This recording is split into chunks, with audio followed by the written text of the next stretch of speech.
hot air balloons in the distance. Dorothy sits in a tethered rowboat near the shore of a lake, cutting and folding paper sails for 6 paper boats. The sky splits to pink and blue with long twists of barely there mist.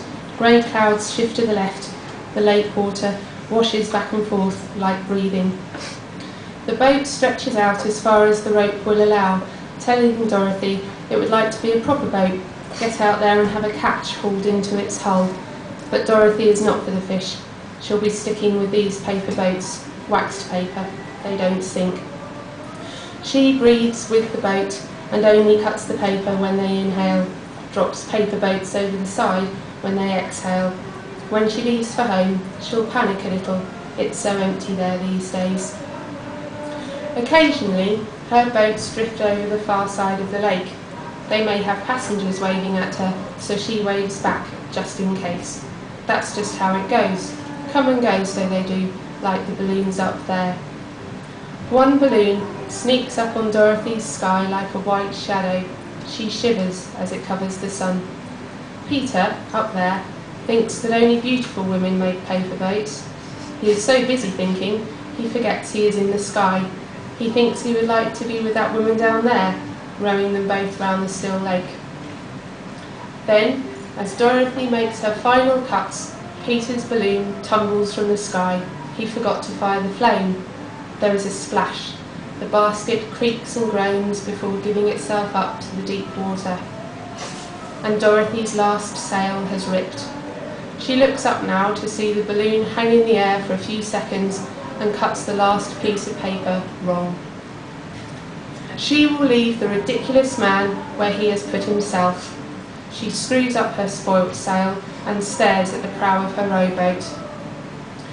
Dorothy squints at Peter and wonders if he is waving, swimming or drowning. Peter flounders and flaps. The swans are in no position to help. Dorothy jumps onto dry land, concentrating hard on her breathing. The rope is thick, slimy and tightly knotted. Her hands persuade it loose, but there are no oars. Then it comes to her. Make a sail, quickly. She has made 100 little boats with unfathomable detail. There is nothing she doesn't know about their structure. She grabs at her stack of paper. It unfolds in her hands. The creases are flimsy, the lines don't match. It is all too big. Her hands are too small. She can hear Peter shouting now. The sail must take to the wind. Feet hip-width apart in the middle of her rowboat, she holds the sail aloft. It fills and she steers forward. A kind breeze takes her to the middle of the lake, but she feels cold and bewildered. The shuddering reflections make her feel nauseous and too tall. Peter heaves himself into the rowboat and Dorothy turns them for the shore. They hardly speak. Words, as is often the way for Dorothy, fail her. She wants to know what Peter will do now, but cannot talk to him without cutting and folding at the same time. She's done making boats and starts to construct birds instead. Peter tells her that he will make his way over to the other side of the lake, get himself a ride in another balloon.